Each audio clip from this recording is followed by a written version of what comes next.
Chers amis de la librairie Rengart, bonjour et bienvenue à ce nouveau rendez-vous du lundi. Et aujourd'hui, nous avons le plaisir de recevoir Éric Gente. Bonjour Éric. Bonjour Dominique. Alors je ne vous cache pas que je suis un petit peu intimidé, puisqu'Éric c'est avant tout un journaliste, donc un journaliste qui se fait interviewer, c'est un petit peu gênant, mais c'est aussi surtout un ami. Oui, c'est vrai. Merci. Depuis longtemps. Alors Éric, tu n'es pas alsacien de naissance, mais tu es alsacien de cœur depuis plus de 30 ans, on va Oui. dire aujourd'hui. Et tu es journaliste, comme je disais, radio, télé, toujours encore actif, bien que tu sois souvent à Paris. Mais un jour, quand tu as publié ton premier, ton deuxième, ton troisième roman, parce qu'on en est quand même au cinquième là, Sixième même. au sixième même, oui, tu m'as dit, mais je ne suis pas un écrivain. Oui. Tu m'as dit ça, tu te souviens? Oui, j'avais un petit peu de mal au début à me sentir écrivain, ouais, c'est vrai. Et aujourd'hui, au bout du sixième, Aujourd'hui, j'ai plus de complexe, je le dis. Je me dis quand même 6 romans, 5 romans chez Héloïse Ormesson. Alors je dis que je suis écrivain, ouais, sans problème. Je pense qu'au début, j'avais du mal à trouver une forme de légitimité, puisque j'avais pas du tout imaginé écrire des livres dans ma vie. C'était même carrément loin de moi, tout ça. Et c'est pour ça qu'au début, j'avais un petit peu de mal avec le terme d'écrivain. Je disais plutôt auteur et tout. Mais maintenant, écrivain, ça me va bien, parce que je fais ça tous les jours, en fait. Donc, c'est ça. Et est-ce qu'au bout de 5 ou du sixième livre, on se dit, ça y est, j'ai trouvé un style, j'ai trouvé un rythme, j'ai trouvé... Ou non? Non, Ça parce que je vient- cherche toujours. Moi, je suis un chercheur d'or, je le dis ça souvent. Je cherche quelque chose que j'ai peut-être pas encore trouvé. De temps en temps, je trouve un petit truc qui me plaît. Mais non, non, j'essaye j'essaye d'évoluer, d'avancer, d'être en perpétuelle exigence par rapport à moi-même. Et peut-être que si je me dis que que j'ai trouvé un style, bon, ça serait satisfaisant un petit moment. Et puis, alors non, je me dis pas ça. Je me dis que je suis en train de chercher. Et je pense que je vais chercher toute ma vie d'ailleurs. C'est peut-être ça, la raison profonde de l'écriture. C'est de chercher comme La ça. recherche. Bah, en fait, pour être très honnête avec toi, je crois que ce qui m'intéresse le plus, c'est l'acte. C'est là. Oui, parce que quand j'écris, quand je suis en période de création, je me lève le matin, je me Non. mets à ma table de travail. C'est ça qui est intéressant. On va revenir sur les livres qui sont déjà parus. Et aujourd'hui, on va parler du dernier. On pourrait croire que ce sont des larmes, donc on le voit à la caméra. Et on va quand même constater qu'il y a des points communs dans tous ces ouvrages Ouais. qu'on évoque. Ce sont des ouvrages assez intimes, même intimistes, on va dire, où la part de l'humain est vraiment prépondérant, même par rapport à l'histoire. On va avoir une grande partie de nostalgie, de souvenirs qui reviennent en permanence. Là, par contre, où aujourd'hui il y a peut-être une rupture, c'est au niveau du lieu. Parce qu'on a été à Grendelbruch au début, on a été à Wissembourg, avec Tombé, qui est un magnifique ouvrage. On a assisté à ce fameux match de tennis aussi, tu te souviens. Et là, tu nous emmènes au bord de la mer, Oui. à Argelès. Oui. Alors c'est tout à l'autre bout du pays. Et pourquoi? Un besoin de mer, un besoin d'exotisme, un besoin de...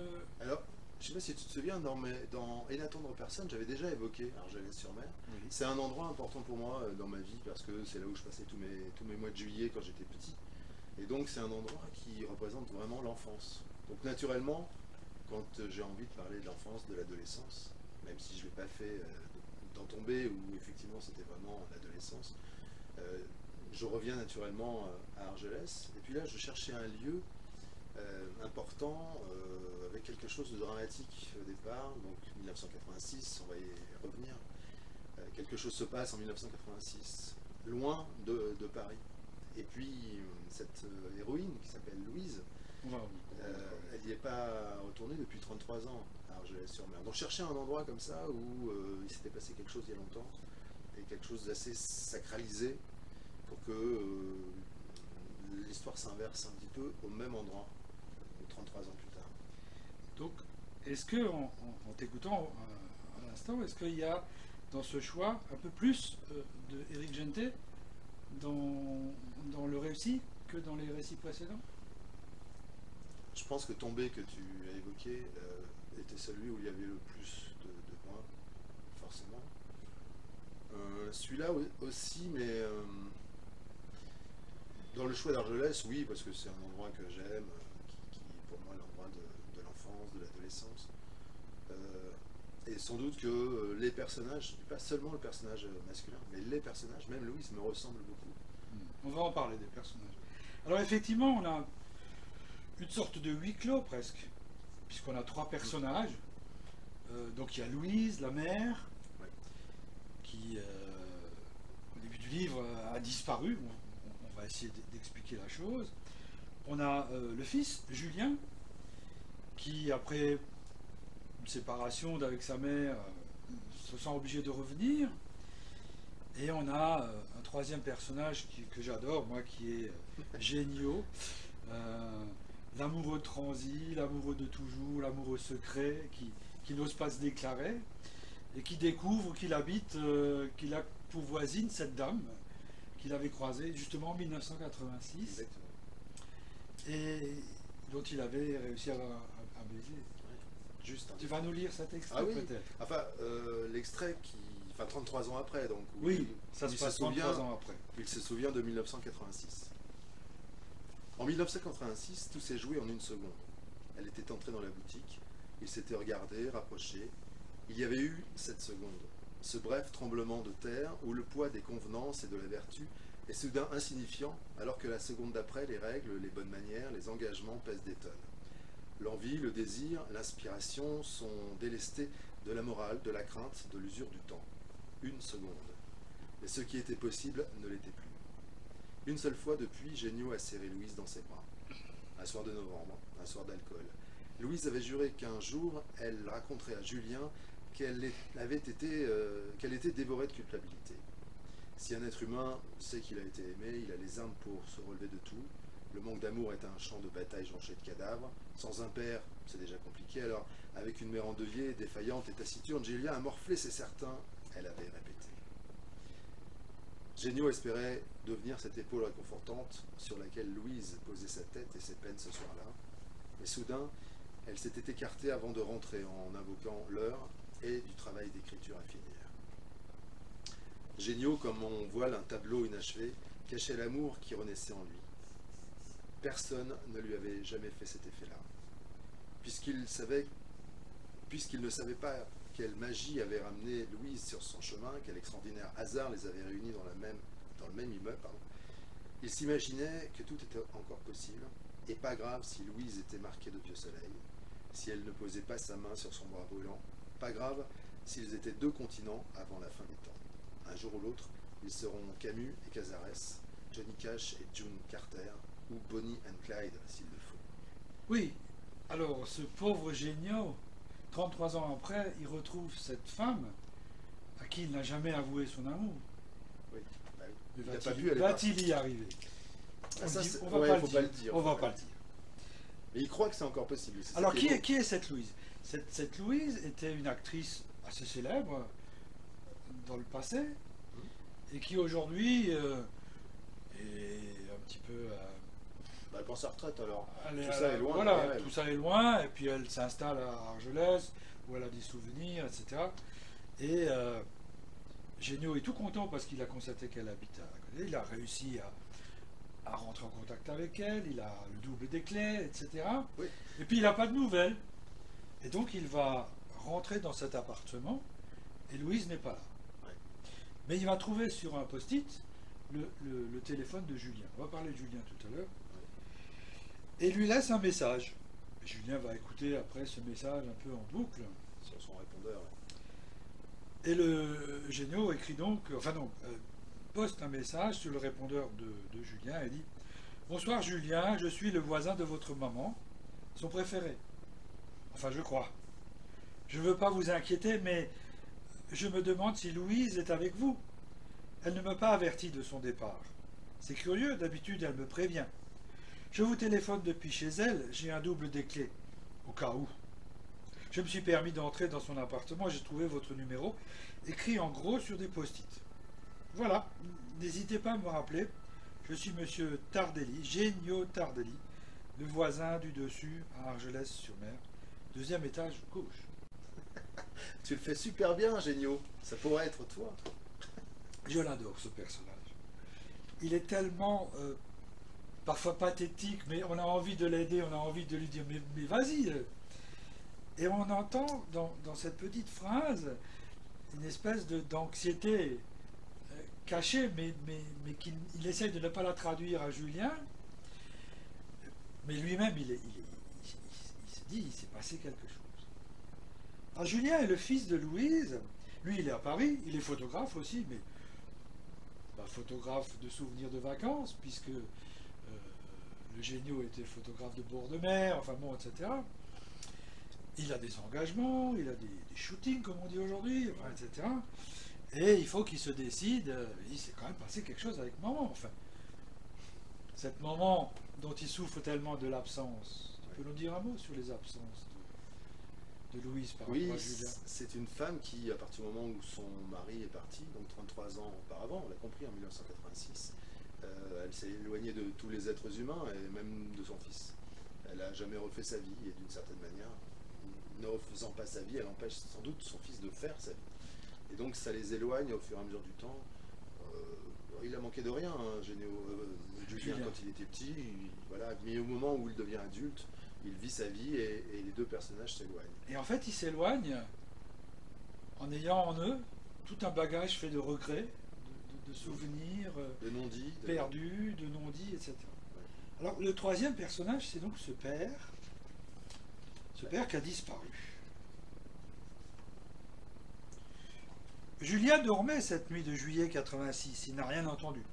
Pourtant, il voit encore Serge s'éloigner au volant de la Mercedes. Il se souvient aussi que 3 ans après le dernier été, sa mère lui avait annoncé que son corps avait été retrouvé sans vie en Argentine. Elle avait dit, on n'y peut rien, il ne faut pas être triste, mais Julien ignorait comment faire. Il eut l'idée d'écrire ce qui lui passait par la terre dans un cahier à couverture rouge. Il ne savait plus ce qu'il en était devenu depuis qu'il l'avait laissé dans le tiroir de sa chambre de la petite maison rue des Fontaines du Temple. Alors ce personnage est très bizarre, c'est une énigme ce Serge, une sorte d'aventurier. D'ailleurs dans le livre on ne sait pas trop ce qu'il est. Un peu gangster. Moi je le voyais trafiquant, un peu... Gangster des années 70, voilà, les polars français français des années 70. Avec un Borsalino. Ouais, un truc comme ça. Oui, les vieux polars comme ça. Ouais, c'est ça. Peut-être même un peu tonton flingueur sur le port. Ouais, pourquoi pas. Gentil, en tout cas. Mais on ne sait pas. Et Julien est dans une inconnue. Puis le livre ne nous donne pas les clés. Bon, c'est l'aventurier, mais on nous dit qu'on a retrouvé son corps, mais on n'en sait rien. Enfin, on n'est pas sûr non plus de ça. À cette époque, et là on parle de Louise maintenant, à cette époque, sa carrière comptait plus que tout. Elle cherchait le rôle de sa vie, qu'elle décrocherait forcément à Paris. Et puis, de toute façon, il y avait Julien. Si je pars à l'autre bout du monde, je fais quoi de lui?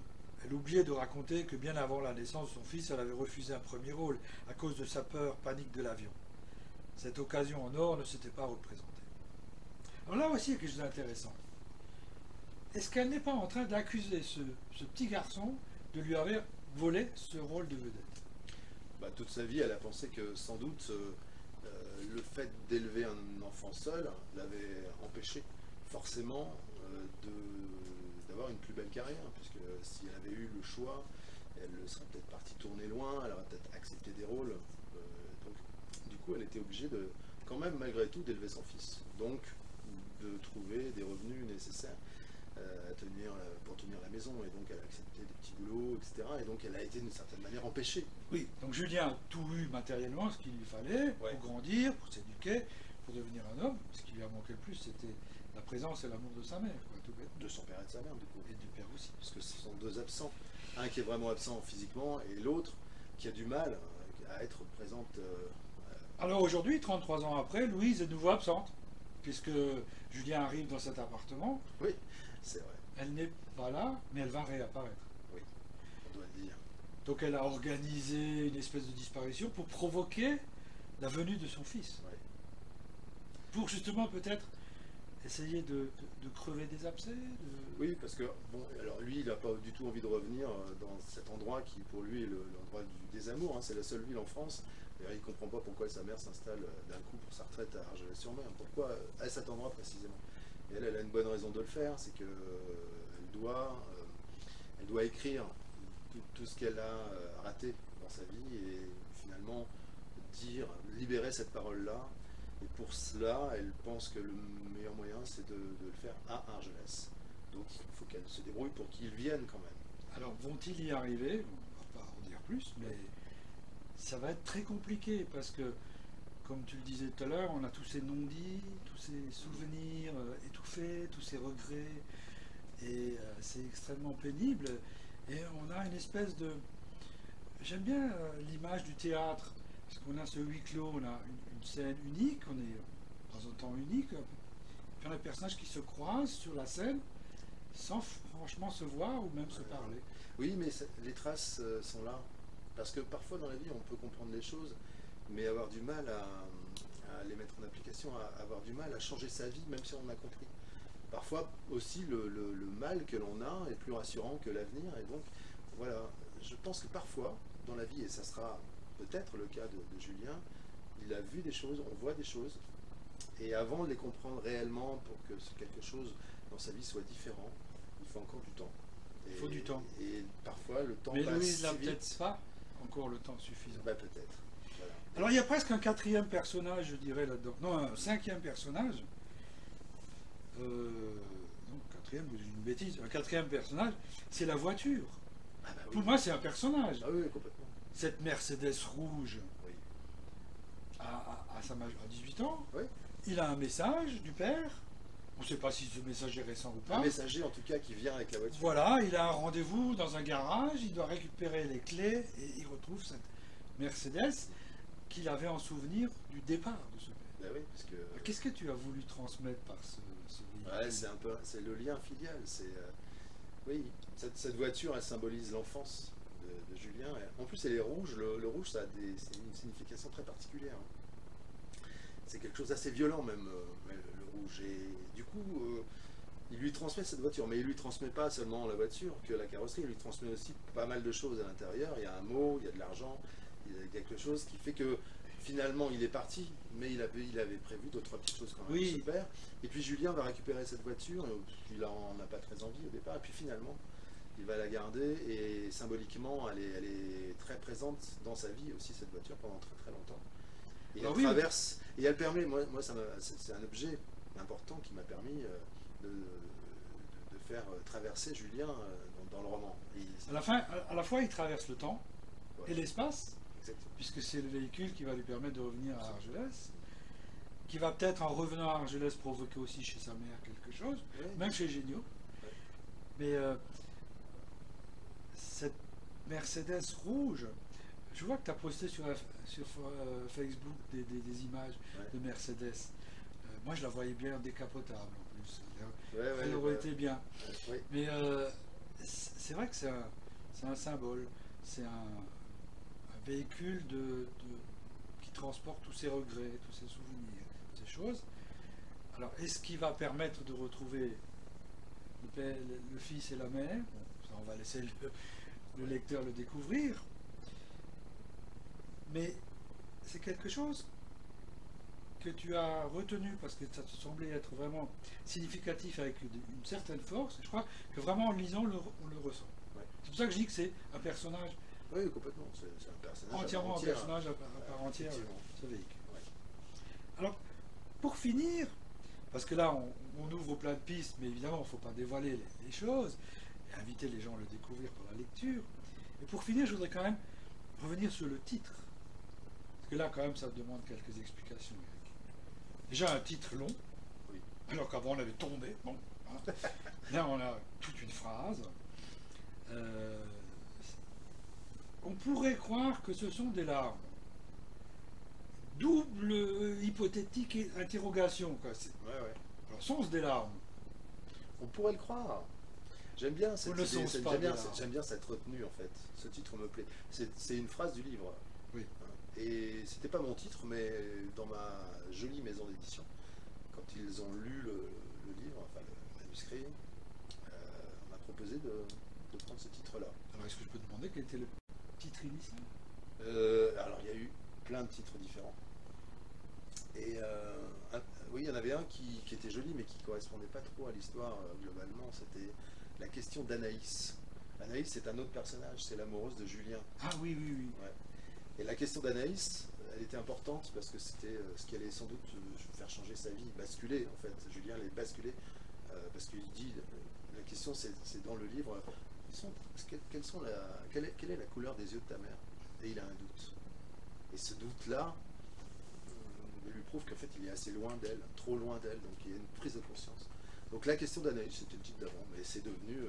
Oui, ça aurait pas. Non, ça c'est génial ce titre, parce que vraiment, il interroge le lecteur, il interpelle, il dit mais qu'est-ce qu'il veut bien vouloir dire par ça? Oui, et puis quelque part, l'histoire des larmes, c'est difficile.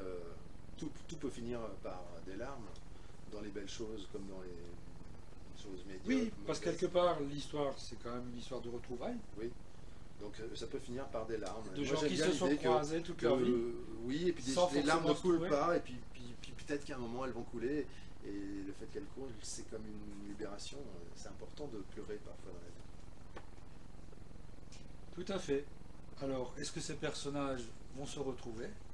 Est-ce qu'ils vont finir par arrêter de ne faire que se croiser? Est-ce que le pauvre Génio va enfin réussir à déclarer sa flamme?